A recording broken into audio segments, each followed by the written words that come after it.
Frank philosopher ہے، بہت بڑا اسکالر ہے، بہت بڑا ریسرچر ہے. اس نے کتاب لکھی، مگر چونکہ فرینچ میں ہے تو ہمیں تو وہ زبان نہیں آتی، تو اس کی ٹرانسلیشن ہے فارسی میں.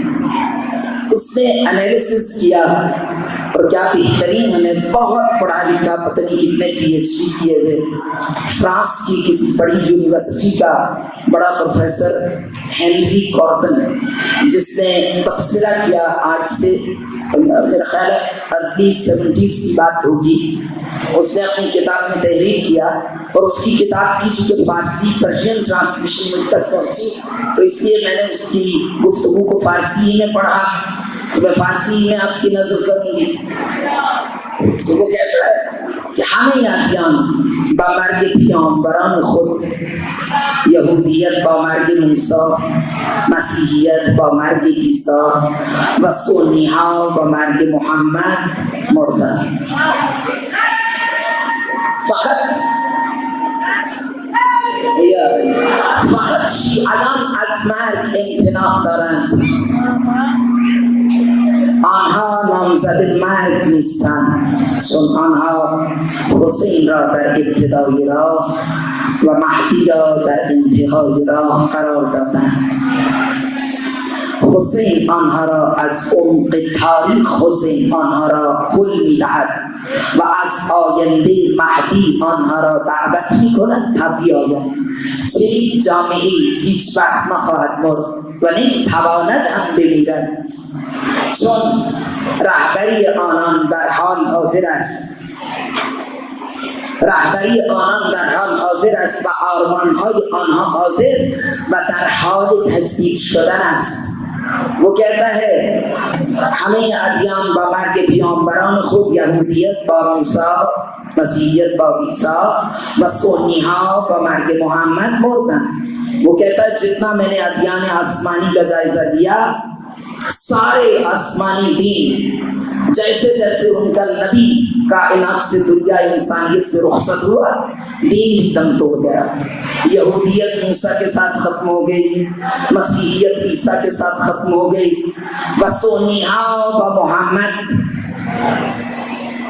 اور جو دوسرے اہل تشیع کے علاوہ جو مسلمان فرقے ہیں، وہ پیغمبر ختمی مرتبت میں جب پردہ فرمایا، وصال فرمایا، تو وہ بھی دم توڑ گئے. کہتا فقط شیعیان از مرگ امتناع دارند، آنها نامزد مرگ نیستند، چون آنها در ابتدای راه حسین را و در انتهای راه مهدی را قرار دادند.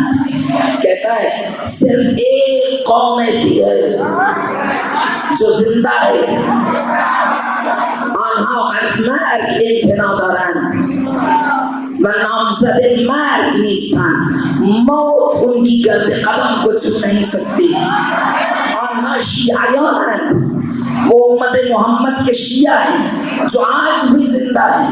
اور کیوں زندہ ہیں؟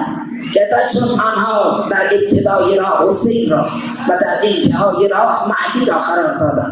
انہوں نے ابتداء اسلام میں حسین کو چن لیا اور اپنا پیشوا بنا دیا، حسین کو اپنا رہبر بنا دیا اور وہ کاروان حسینی میں شامل ہو گئے. اور آخری زمانے میں مستقبل میں انہوں نے سلطان عادل مہدی آخر الزمان کو اپنا رہبر قرار دیا. کہتا حسین آنها را از عمق تاریخ می‌دهد و از آینده مهدی آنها را دعوت می‌کند تا بیایند. وہ کہتا ہے کہ پہلے حسین نے انہیں سنبھال لیا، اب مہدی نے انہیں آغوش میں لے لیا اور ایک عالمی انقلاب کے لیے پہلے حسین نے ایک عالمی انقلاب کی بنیاد رکھی. در نوای زندگی سوز از حسین، اہل حق حریت آموز از حسین. حسین نے معجزہ کربلا کو لوح آدم پر رقم کر کے ایک عالمی انقلاب کی بنیاد رکھی. اور اب مہدی آخر الزمان اس منجی عالم بشریت پر عقیدہ رکھنے سے، اس سلطان عادل کے ظہور کے عقیدے کو اپنے قلب و ذہن میں بسانے سے شیعہ قوم کو یہ طاقت ملی کہ ادھر سے حسین از قوم کے تاریخ حسین انہارا ہولیدہ بعض آیت بدر آیت مہدی انہارا دعوت میں بنت تھبی آیت کہتے ادھر سے حسین انہیں چلا رہا ہے، ادھر سے مہدی انہیں اپنے آپ اس میں لے رہا ہے، اور ایک عالمی حکومت کے لیے سخت بندی ہو رہی ہے، ایک عالمی حکومت کے لیے کہتا چنین جامعی ہیچ وقت مخواہد بنی تھاوا و نہ دھن بلیدر، ایسی کمیونٹی کبھی مر نہیں سکتی، موت اس کی گرد ختم کو چھو نہیں سکتی، کیوں؟ کہتا رہبری اندر حال حاضر است و آرمان های آنها حاضر و در حال تجدید شده است. وہ کہتا ہے عاشورہ حسینی کے ذریعے اور عقیدہ ظہور کی وجہ سے یہ جو لہراتے ہوئے علم، چلتے ہوئے جلوس،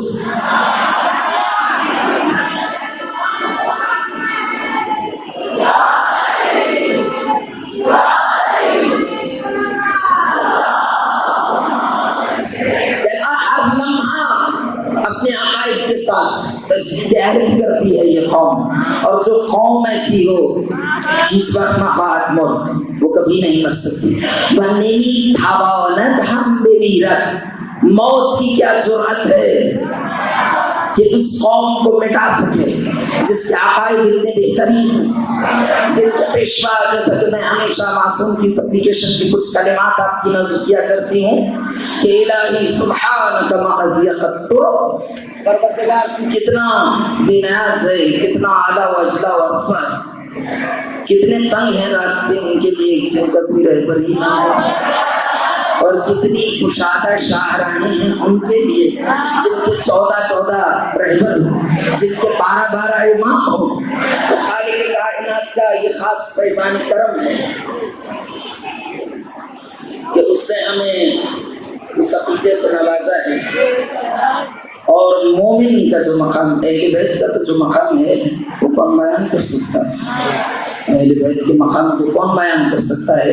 جو میں آپ کے سامنے زیارت جامعہ کبیرہ کی چند کلمات آپ سے شیئر کر رہی تھی کہ معصومین نے خود اپنی شان بیان کرتے ہوئے فرمایا ہے کہ جب ہمیں خراج عقیدت پیش کرنا چاہو تو ان کلمات میں کرو. تو فرمایا کہ سعد من والکم وحلک من عاداکم وخاب من جحدکم وصل من فارقکم وفاز من تمسک بکم وامن من لجأ الیکم وصالح من صدقکم وحدی من احتسم بکم وحدی من احتسم بکم من اتبعکم فالجنة مأواہ ومن خالفکم فالنار مثواہ ومن حاربكم مشرك ومن رد عليكم في اسفل الترك من الجحيم سعد من بعدكم. لکیس ہے وہ انسان، سعید ہے، خوشبخت ہے وہ انسان، سعد من بعدكم جس نے آپ کی ولا کا چراغ میں سینے میں روشن کیا. ولائے اہل بیت کا چراغ جس سینے میں روشن ہو جائے وہ سینہ کبھی تاریک نہیں ہو سکتا. سعد من والاکم وحلک من عاداکم، ہلاک ہو گیا، نابودی اس کا مقدر ہے جو آپ سے دور ہوا. وہ ہمیشہ راہ گم کرتا ہے جس نے آپ سے فاصلہ اختیار کیا. خواب من جحدکم، ذلیل و رسوا ہو گیا وہ جو آپ سے دور ہوا. اور فاز من تمسک بکم، کائنات کی کامیابیاں اس کا مقدر ہیں جس نے آپ کے دامن اسلام سے تمسک کر دیا.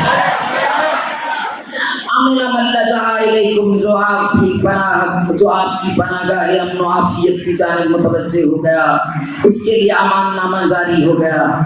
اور سالم من صدقکم، سالم ہے وہ شخص قلب سلیم کے ساتھ بارگاہ خدا بندی میں حاضر ہوگا جس نے آپ کی تصدیق کا شرف حاصل کیا.